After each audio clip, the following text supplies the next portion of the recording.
দেখো, ভ্লগিং করা খুব ডিফিকাল্ট কাজ, তাই আমি শর্টসের জন্য কিছু কিছু ক্লিপস নিতাম, বাট স্টোরেজের সমস্যা হওয়ার জন্য সব ভিডিও আমার ডিলিট হয়ে গেছে। তো সেদিন সকালে উঠে ফ্রেশ হয়ে ভাবলাম কি খাবো, তো মাথায় এলো একটু পরোটা বানানো যাক, তাই আমি বানালাম আলুর পরোটা।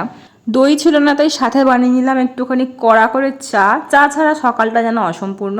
তো পরোটাটা তো খেতে দুর্দান্ত হয়েছিল। আমি বেসিক্যালি পরোটা খুব ভালোই বানাই। তারপর সেই দিনকে আমাদের বাড়িতে কাজ হয়েছিল। প্রথমে আমার রুমে ফ্যান লাগানো হলো, যেখানে ব্রাউন লাগিয়েছিলাম আমার একদম ভালো লাগেনি, তাই আমি গোল্ডেন লাগাতে বলেছিলাম।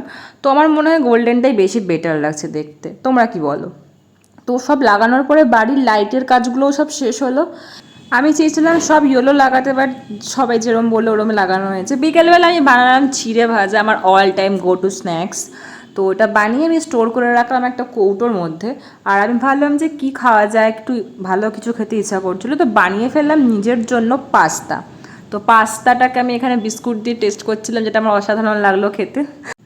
নেটফ্লিক্স দেখতে আর মন করছিল না, তারপর ভালো একটা বই পড়া যাক, তারপর একটা বই নিয়ে পড়তে পড়তে ঘুমিয়ে গেলাম। তো এই ছিল আমার পুরো দিন। Do like, share and subscribe to my channel.